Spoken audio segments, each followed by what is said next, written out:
Bismillahirrahmanirrahim.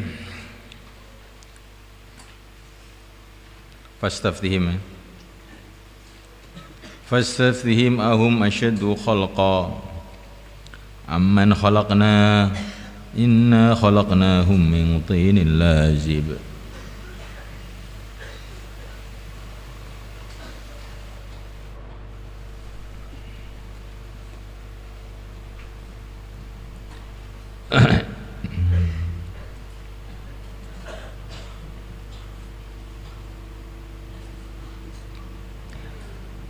Fastaftihim, maka mintalah berita kepada mereka,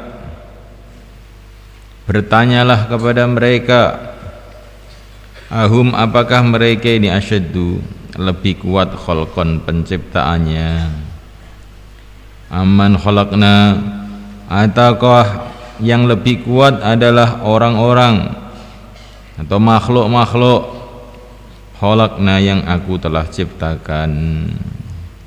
Inna, sesungguhnya aku khalaqnahum, telah menciptakan manusia, min tinin lazib, daripada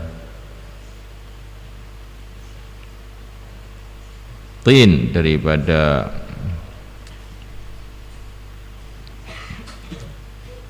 apa tin? Apa?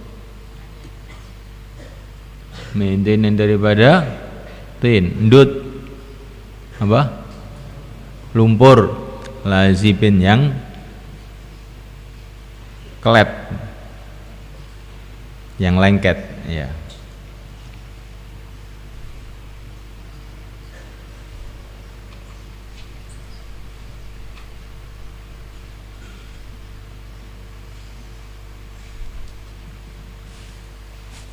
Jadi ayat-ayat ini dimulai dengan was-soffatis soffa. Allah bercerita mengenai malaikat-malaikat yang bersof-sof.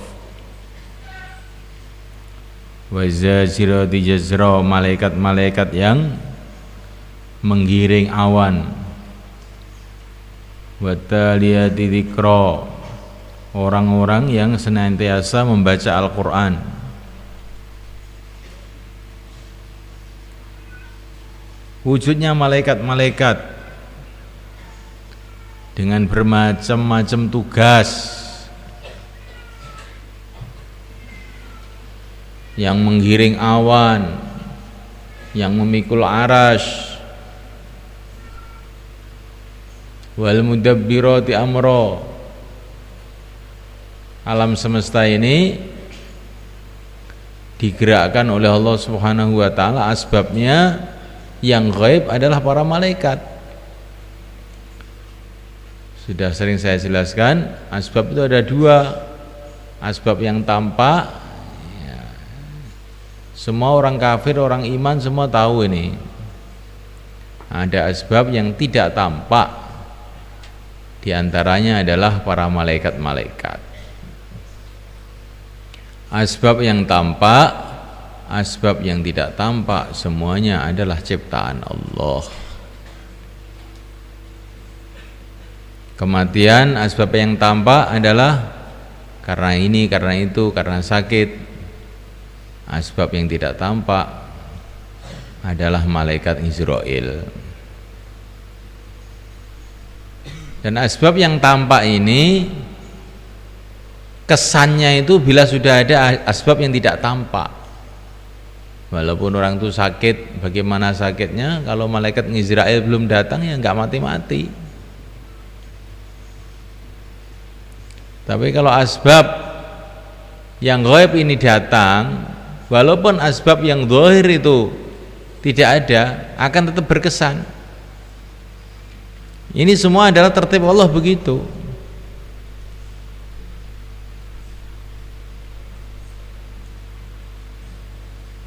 Kalau malaikat Israel sudah datang, walaupun nggak sakit, yang tahu-tahu nafasnya berhenti.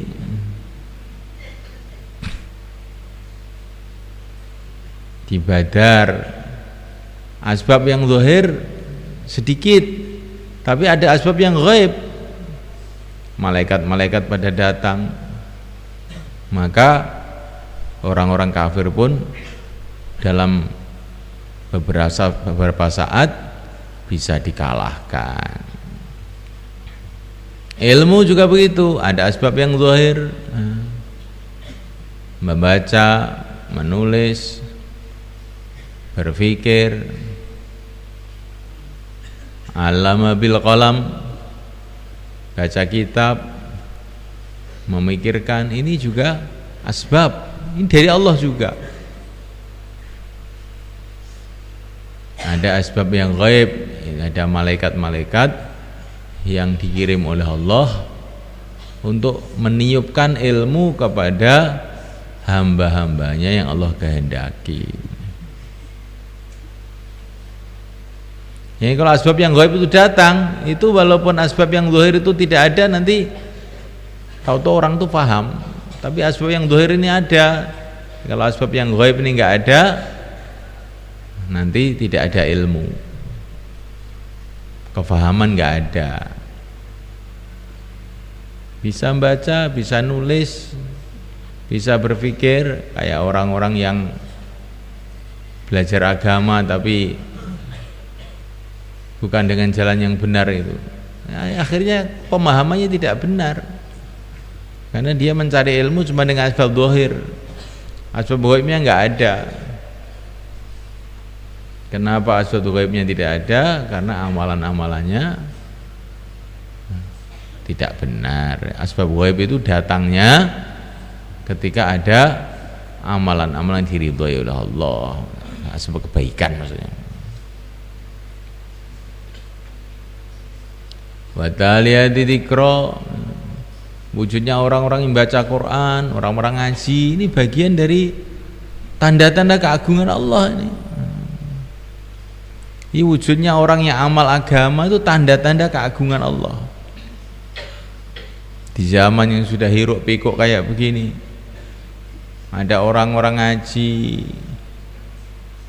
di negeri kita ini, di mana-mana, sampai di New York pun ada pesantren ngapalin Quran. Di London pun ada pesantren-pesantren ngapalin Quran. Ini bagian daripada tanda-tanda keagungan Allah, bahwa agama ini hak. Wa taliyati dzikra. Di antara maknanya lagi, dengan orang membaca Quran itu akan tahu macam-macam tanda-tanda keagungan Allah. Ini juga di antara wa taliyati dzikra. Tetapi orang-orang yang tidak beriman dengan hari kebangkitan, merasa aneh kalau manusia mati akan hidup lagi, semuanya ini bandel saja. Maka fastaftihim, tanyalah mereka, ahum asyaddu khalqa, apakah ciptaan mereka, penciptaan mereka, diri mereka ini lebih kuat apa makhluk-makhluk yang diciptakan Allah? Apakah kamu lebih kuat apa malaikat-malaikat yang lebih kuat?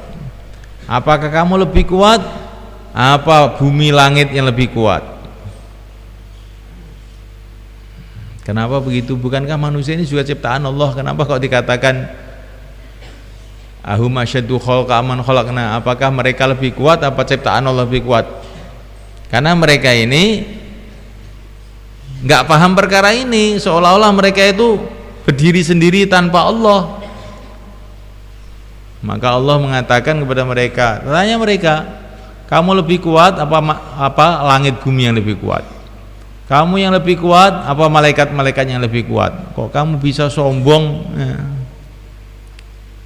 Malaikat-malaikat yang lebih kuat dari kamu, yang besarnya tidak karuan besarnya, itu saja mereka itu taat kepada Allah.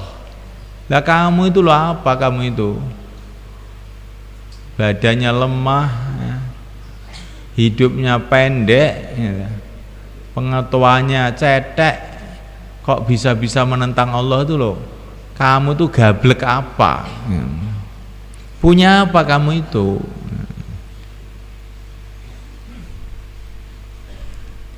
Jadi ini maksudnya apa itu, bertanya kepada mereka dengan bahasa yang mereka pahami. Iki duwe apa kok wani-wani karo pangeran, lho iki duwe apa?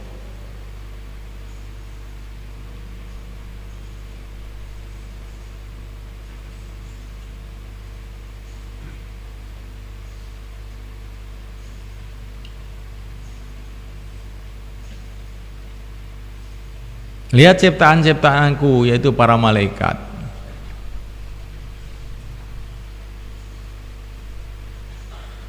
Mana lebih kuat, kamu apa malaikat? Loh, saya itu nggak tahu malaikat, nggak bisa melihat malaikat. Kok ditanya lebih kuat kamu apa malaikat, gimana? Kamu mah nggak bisa melihat malaikat, tapi kan bukti-bukti adanya malaikat itu kan banyak. Coba itu matahari yang berjalan, bintang-bintang berjuta-juta, bermiliar-miliar, bertriliun-triliun. Itu yang gerakkan para malaikat itu. Mana lebih kuat, kamu apa mereka? Itu yang menggerakkan bukan malaikat, itu hukum tarik-menarik. Nah, itu kan menurut kamu itu ngerti apa toh? Kok kamu nggak ikut menciptakan, kok ikut ngomong itu loh. Tahu apa kamu itu? Itu yang menggerakkan malaikat itu. Ya sudah, yang menggerakkan hukum tarik menarik, tapi siapa yang menarik itu? Nggak tampak toh? Nah, yang menarik itu malaikat. Kok bisa tahu? Lah ini cerita dari yang menciptakan, nggak tahu gimana?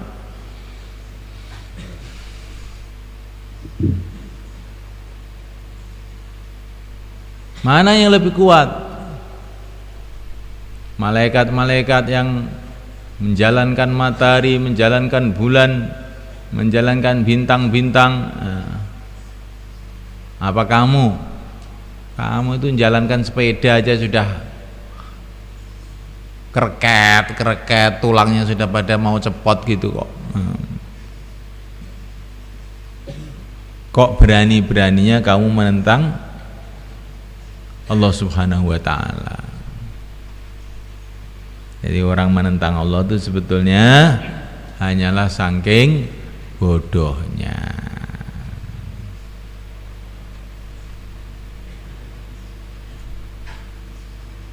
Ini baru dibandingkan dengan malaikat. Sebetulnya cerita malaikat ini menarik pikiran manusia untuk berpikir yang lebih tinggi dari itu, yang menciptakan malaikat. Kamu itu dengan malaikat yang taat-taat itu saja sudah nggak ada apa-apanya kekuatannya.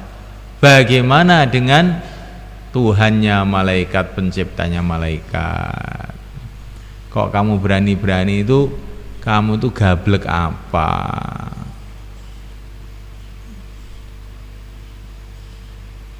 Kamu itu hanyalah diciptakan oleh Allah min tinin lazib, dari lumpur yang lekat. Lumpur yang, kenapa enggak lumpur yang tidak lekat? Kalau lumpur lekat, lumpur lekat itu sudah, orang kalau ada lumpur kamu pegang terus lekat di tangan kamu, bagaimana perasaan kamu? Kan kamu itu jijik tuh, dibuang-buang gitu. Kamu itu lebahannya lumpur lekat gitu aja. Kok berani-beraninya dengan yang menciptakan langit bumi itu loh.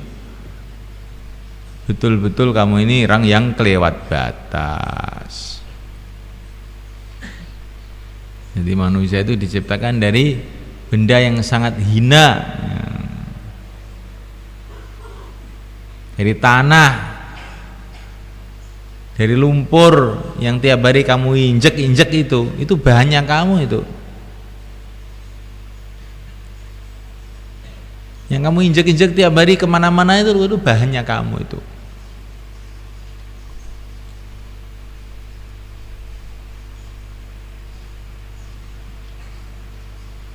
Kok bisa menyambungkan diri itu loh, wong kamu itu bahannya itu bahan istilahnya tidak berharga, di mana-mana cuman diinjek-injek. Kok bisa sombong itu loh? Dengan alasan apa? Kecuali kejahilan.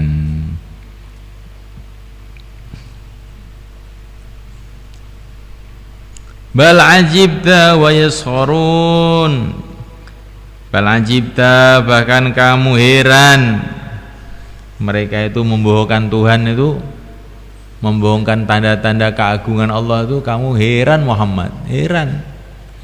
Tapi kamu heran tuh wa yasharun, mereka malah mentertawakan. Loh, kenapa kamu heran? Nah, jadi orang itu kalau jahil itu perbuatannya itu mengherankan bagi orang-orang yang berakal.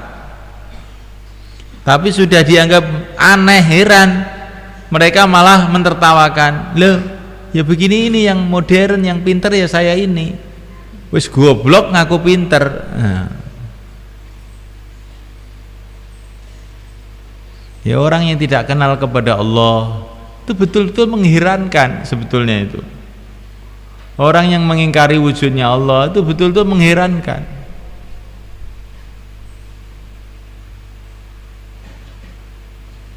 Orang yang menentang Rasulullah mengherankan, karena tanda-tanda kebenaran Rasulullah itu begitu banyaknya, termasuk yang dibaca sampai sekarang yaitu Al-Quran, hadis-hadis Nabi, yang semuanya itu kalau orang itu mau berpikir semua membenarkan Rasulullah. Jadi orang itu membohongkan Tuhan, membohongkan Rasulullah itu betul-betul mengherankan. Tapi sudah mengherankan, aneh, malah mentertawakan lagi orang-orang yang beriman. Apa itu orang kok di masjid aja, zaman Apollo, zaman roket kok bawa kompor. Lah memang untuk masak yang bawa kompor, masa untuk masak bawa roket, nanti kan malah kebledosan. Jadi kalau ada orang amal agama ditertawakan. Anu winu kama amana sufaha, orang ketinggalan zaman, orang kolot, orang bodoh, primitif kalau ada orang mengamalkan agama. Sedangkan mereka ini sebetulnya orang aneh. Ya, kamu nggak percaya sama Tuhan, kamu tuh dulu apa? Pernah menciptakan diri kamu sendiri? Am khuliqu min ghairi syai' am humul khaliqun? Pernah kamu menciptakan alam semesta ini? Pernah kamu menciptakan diri kamu sendiri? Kok bisa mengingkari Tuhan tuh? Kamu itu betul-betul orang yang aneh. Wes aneh, gak ngerasa aneh. Nah, itu loh. Aneh gak ngerasa aneh, itu namanya jahil murakkab.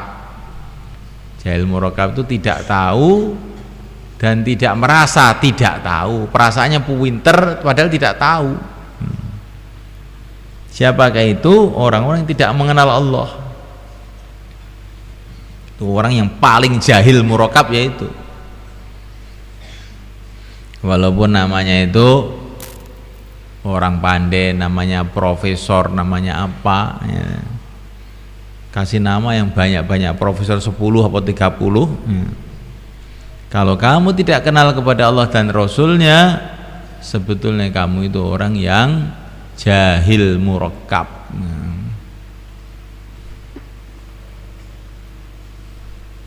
Karena orang zaman sekarang itu tertipu dengan gelar-gelar itu. Sedangkan gelar-gelar itu yang membuat tuh orang kafir. Orang kafir itu orang bodoh. Bagaimana tidak bodoh? Nggak kenal dengan Allah, nggak bodoh itu loh. Lah orang bodoh kok memberi gelar keilmuan, itu gimana? Itu seperti kambing memberi gelar, ini orang alim, ini orang pandai, tanda tangan. Yang tanda tangan siapa? Kambing. Lucu nggak? Ya orang. Yang lebih lucu lagi yang mau menerima ijazah dari kambing itu.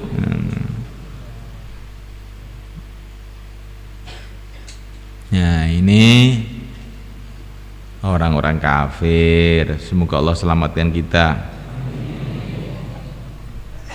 Wa idza dzukiru la yadhkurun, dan ketika mereka diingatkan la yadhkurun maka mereka tidak mau ingat. Wa idza ra'au ayatan, dan bila mereka melihat satu tanda keagungan Allah, tanda kebenaran Nabi, yastaskhirun, maka mereka mentertawakan. Ya, tanda-tanda kebenaran Nabi itu banyak sekali. Ya, banyak sekali. Kamu baca dalam kitab Dalailun Nubuwah karangnya Imam Baihaqi itu banyak sekali itu mukjizat Nabi. Tadi malam saya cerita, semua tahu tuh mukjizatnya Nabi Musa, mukjizatnya Nabi Nuh, mukjizatnya Nabi Musa di mana Fir'aun hancur, mukjizatnya Nabi Nuh bagaimana dengan doanya seluruh orang kafir hilang, mukjizatnya Nabi Soleh di mana unta keluar dari batu, mukjizatnya para nabi, terus karomahnya para wali. Ya, Syekh Abdul Qadir Jailani itu ayam sudah jadi tulang ditiup hidup lagi, ya. Dan masih banyak lagi cerita-ceritanya wali-wali yang lain. Itu semua barokah yang mulia Nabi Agung Muhammad SAW. Semua para anbiya, semua para aulia nanti di akhirat itu perlu syafaatnya Rasulullah, ya. Ini bagaimana itu, sudah ceritanya panjang jadinya itu.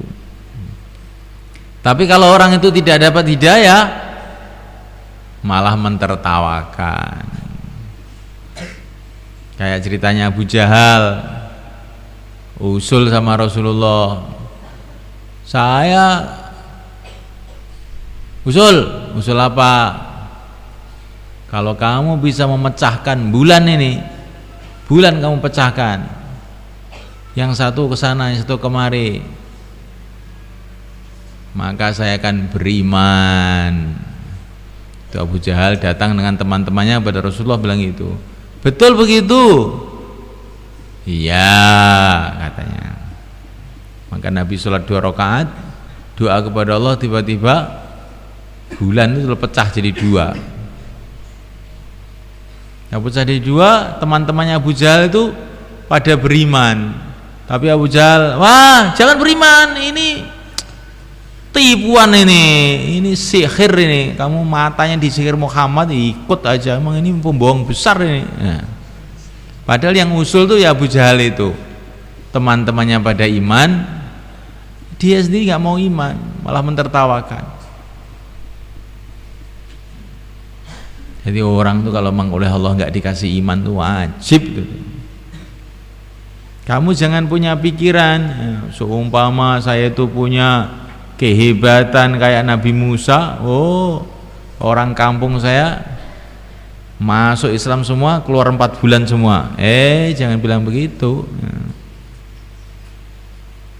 Itu namanya Qarun, itu juga muridnya Nabi Musa, bahkan katanya masih family.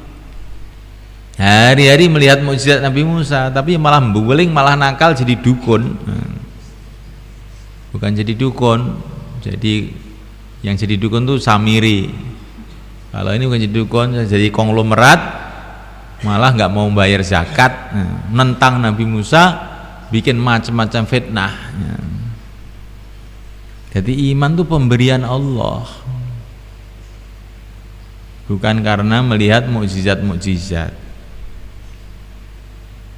Tapi memang kadang-kadang dengan mukjizat-mukjizat itu Allah kasih hidayah, iya.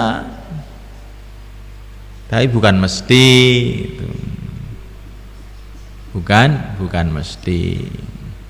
Kadang-kadang orang itu beriman ketika melihat mukjizat, kadang-kadang juga beriman ketika tidak melihat mukjizat. Abdullah bin Salam radhiyallahu ta'ala anhu, seorang ulama Yahudi Madinah, baru melihat Rasulullah, baru melihat tok, belum mendengar, belum dapat dengar cerita, baru melihat tok. Saya yakin orang wajahnya begini nggak mungkin bohong ini. Asyhadu alla ilaha illallah wa asyhadu anna Muhammadar Rasulullah. Ini kalau orang dapat hidayah ya.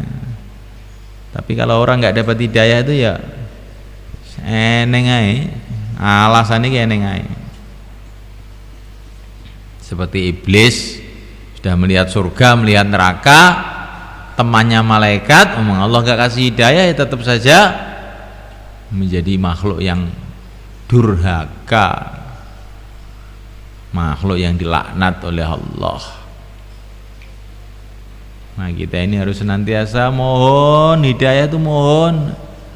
Dan setelah kita dapat hidayah masuk Islam ini, senantiasa mohon kepada Allah agar jangan sampai hidayah ini dicopot oleh Allah dari hati kita. Ini penting. Makanya Nabi pun doa ihdinas siratal mustaqim.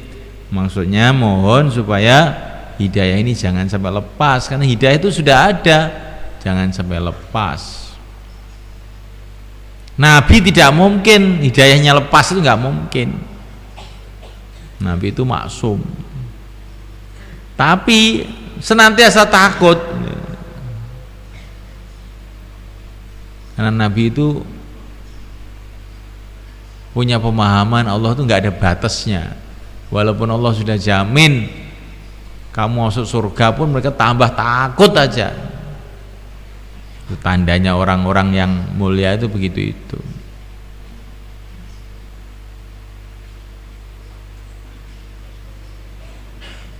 Wala salam illa fi dari salam. Kita ini belum bisa selamat 100% dari segala kekhawatiran sebelum kita masuk surga Darussalam. Wala amana illa fi daril aman. Tidak ada keamanan yang sebenarnya sebelum sampai Darul Aman, surga Allah.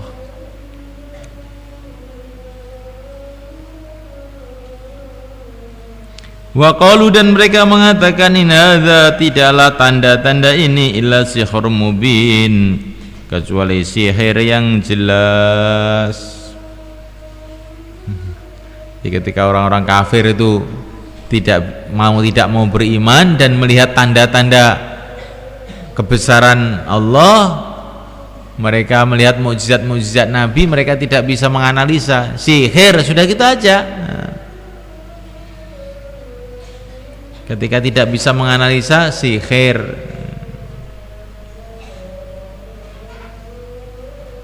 Seperti orang jil, ketika tidak bisa menganalisa mukjizat-mukjizat Nabi, mereka mengatakan oh itu khurafat, cerita fiktif aja. Loh, fiktif gimana? Cerita yang diceritakan para nabi, para rasul, para sahabat, para wali-wali Allah kamu anggap fiktif? Karena apa? Mereka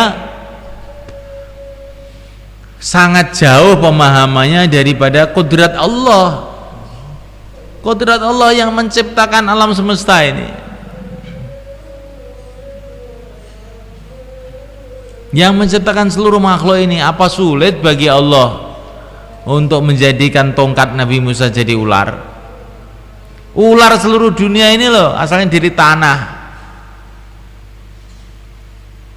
Manusia seluruh dunia asalnya dari tanah. Kenapa kamu merasa heran tongkat Nabi Musa jadi ular, sedangkan tiap hari kamu melihat ular dan ular itu dari tanah? Tapi karena orang itu tidak memahami kodrat Allah yang tidak terbatas ini, sehingga yaitu kalau orang dulu ini sihir, kalau orang sekarang, orang jil itu ini fiktif, ini cerita fiktif aja. Karena dia ini nggak paham ya, mengenai kudrat Allah tuh nggak paham. Dia taunya itu cuman ilmu-ilmu materi, ya, nggak tahu mengilmu mengenai keagungan Allah. Akhirnya pikirannya kalau ada cerita-cerita yang aneh khurafat, kalau ada cerita-cerita yang aneh fiktif, asatirul awwalin, cerita orang kuno ini. Itu adalah pemikiran-pemikiran orang yang dangkal imannya, orang yang dangkal imannya.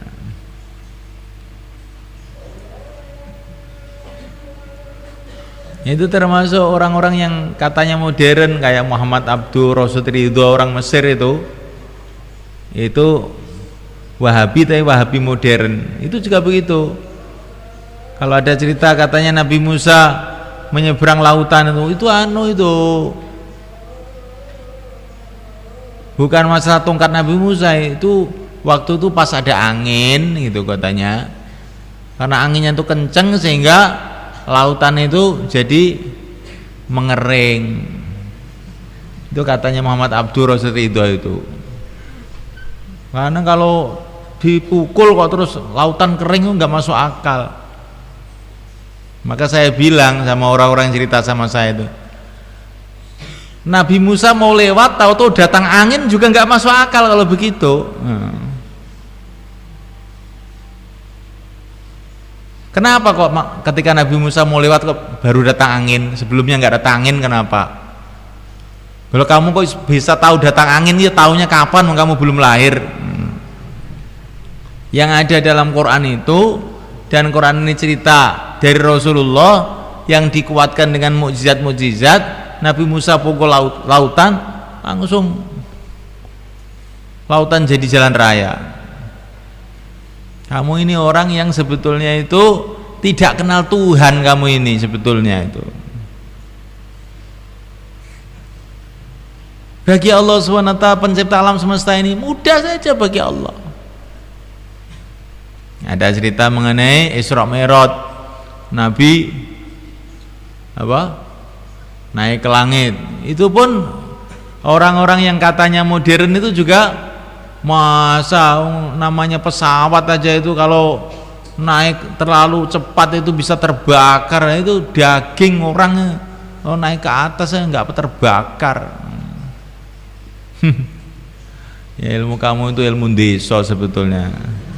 Perasaan kamu itu modern, tapi sebenarnya kamu itu sangat dangkal pikirannya.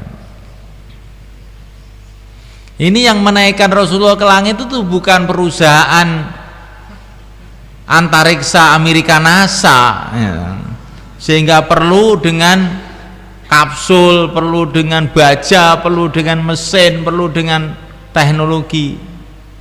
Ini yang menaikkan tuh Allah yang menciptakan matahari, menciptakan bulan, menciptakan kamu, menciptakan seluruh makhluk ini. Maka ilmu kamu itu terlalu dangkal, terlalu kecil untuk memahami perkara ini. Ilmu kamu itu untuk memahami bangsa sepeda ontel, diesel itu biasa, bisa itu. Tapi untuk memahami kudrat Allah, nggak cocok itu. Terlalu rendah. Jadi orang-orang yang mengatakan dirinya itu modern, setelah dipikir-pikir itu sebetulnya ya ini bal ajibta wa yaskhurun, tuh Nabi itu heran, kamu kok pikir begitu tuh, seperti itu ya, pikiran aneh. Tapi mereka malah mentertawakan, yang aneh kamu itu loh, yang aneh kamu itu. Orang gila marah dengan orang yang waras. Tapi ini memang sudah begitulah. Orang gila itu kalau temannya banyak, sedangkan orang waras sedikit temannya, maka perasaannya orang gila itu waras. Katanya saya pernah dengar bayan itu, kalau satu kampung itu semua punya kebiasaan sepeda itu dipikul, maunya nggak dinaiki, dipikul. Ya kebiasaannya begitu semua keluar dari rumah mikul sepeda. Maka ketika ada orang yang waras ya, naik sepeda, dinaiki sepeda itu, maka mereka heran, oh aneh ya sepeda kok dinaiki ya. Sepeda itu dipikul toh ya. Ini kayak cerita ini kayak aneh itu, padahal itu kenyataan hari-hari sekarang begitu itu. Orang yang tidak nutup aurat yang telanjang itu kan di mana-mana banyak. Ada orang pakai purdah, apa ninja ya. Takut. Loh yang kamu kok telanjang kayak kambing begitu toh? Nah, aneh kamu tuh, manusia apa kambing kok telanjang begitu? Maka mereka malah marah, kamu ninja, saya takut. La haula wala quwata illa billah. Jadi itu perkara kamu renungi, kamu ini sepertinya itu guyonan sepertinya itu. Tapi keadaan dunia itu seperti itu. Yang baik dianggap buruk, yang buruk dianggap baik. Karena apa? Yang buruk itu banyak, yang baik sedikit. Maka kalau kamu baik buruk itu kamu ukur dengan banyaknya orang, wa ing tuti aktsara man fil ardi yudilluka an sabilillah. Tapi ini orang loh, orang itu termasuk kafir, Yahudi, Nasrani, Buddha, Hindu, Konghucu saurutane kuwi. Bukan orang Islam. Nah, kalau orang Islam ini yang mayoritas itu yang benar. Dalam hadis Tabrani dikatakan idza ra'aitum ikhtilafan fa 'alaikum bisawadil a'dham. Kalau kamu melihat perbedaan-perbedaan pendapat, ikutilah pendapat golongan yang terbanyak di kalangan umat Islam.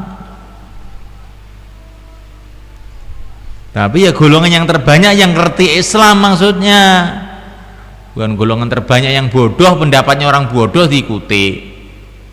Pendapat jumhurnya ulama. Jumhurnya ulama itu ikut madzhab 4. Jumhurnya ulama itu ikut Abul Hasan Ali Al-Asy'ari. Paham? Jadi mayoritas, kalau mayoritas ulama itu yang benar. Tapi kalau manusia secara umum, mayoritas itu justru yang keliru. 1000 orang yang masuk neraka 999, yang masuk surga 1. Itu prosentase mulai zaman Nabi Adam sampai akhir zaman termasuk Ya'juj Ma'juj itu. Bagaimanapun juga tetap saja orang iman itu sedikit dibandingkan orang yang tidak beriman.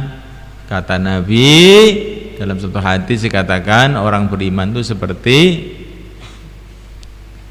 bulu-bulu putih di punggung sapi yang hitam, atau bulu-bulu hitam di punggung sapi yang putih. Itu memang nggak banyak. Tapi nggak banyak itu bukan berarti jelek ya. Intan itu tidak banyak, emas tidak banyak, tetap saja emas, tetap saja intan.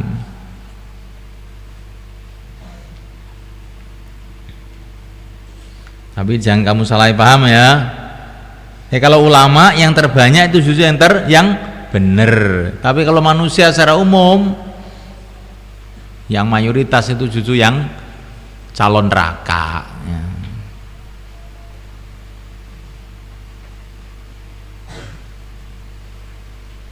Paham ini? Kamu jangan ikut-ikut orang Wahabi. Oh, saya ini walaupun sedikit tapi yang benar.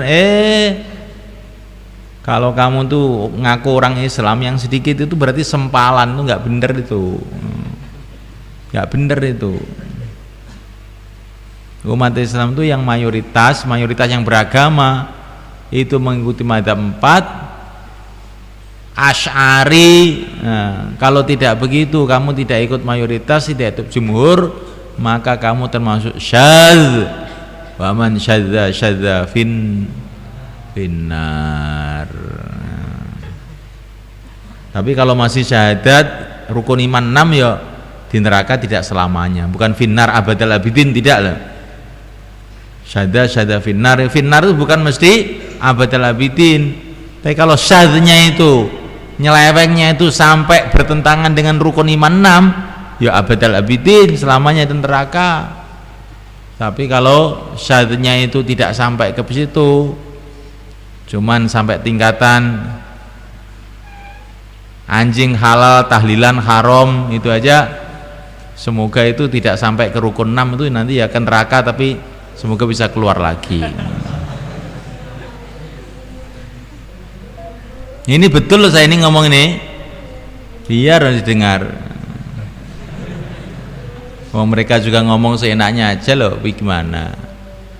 Kalau saya tidak bicara nanti umat nggak tahu. Subhanallah.